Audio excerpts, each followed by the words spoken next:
इस एक्सरे में right upper zone में कंसोलिडेशन दिख रहा है और आप हॉरिजॉन्टल फिशर आराम से देख सकते हैं। सो जब भी निमोनिया या कंसोलिडेशन एक लोब में इन्वॉल्व होता है, so this is called as ई लोबार निमोनिया। वर्कअप क्या करेंगे? बेसिक वर्कअप होता है आपका स्पूटम एएफबी। आपको टीबी रूल आउट करना है, तो इसके अंदर टीबी नहीं आया था। दूसरा हमने कराया था culture and sensitivity, so that was the pseudomonas जो इन पेशेंट को पॉजिटिव आया, because patient was 61-year-old female और लंबे टाइम से रोमेटॉइड आर्थराइटिस की पेशेंट हैं, इम्यूनोसप्रेसेंट ड्रग्स पर हैं। तो स्यूडोमोनास सेंसिटिव सबके लिए था, लेकिन एक ही एंटीबायोटिक थी जो सेंसिटिव नहीं थी, रेजिस्टेंट थी। सो स्यूडोमोनास में हम लोग यूजुअली 2 एंटीबायोटिक देते हैं। तो इस पेशेंट को हमने फेरोपेनम दिया और levoflox. Levoflox one of the best drug for pseudomonas. तो 2 एंटीबायोटिक्स हम लोग स्यूडोमोनास में यूजुअली देते हैं।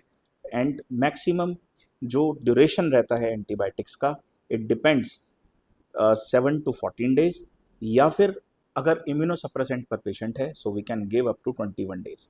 तो ये पेशेंट को 21 days तक एंटीबायोटिक्स दिए गए और आप देख सकते हैं कि किस तरीके से जो निमोनिया था वो कम्प्लीटली रिजॉल्व हो चुका है।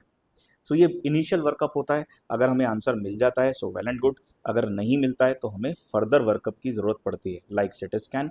अगर बलगम में कुछ नहीं आता है तो फिर हमें ब्रोंकोस्कोपी भी करना पड़ता है। सो मेरा क्वेश्चन अब ये है कि स्यूडोमोनास से अलग कौन कौन से बैक्टीरिया होते हैं जो लोबार निमोनिया करते हैं? पहला, बैक्टीरिया। दूसरा, कितने दिन तक हमें एंटीबायोटिक देनी होती है, सो एंटीबायोटिक डेज। और तीसरा, number of antibiotics.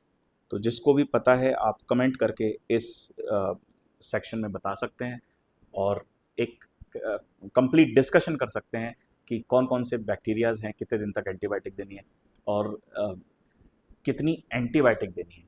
So thank you so much. ऐसी वीडियोस के लिए आप मेरे साथ बने रहिए, मेरे चैनल को फॉलो और सब्सक्राइब करते रहिए। मैं हूं doctor Harendra, lung super speciality centre Meerut और पल्मो क्रांति मेरठ में हम इस तरह की वीडियोस बनाते रहेंगे।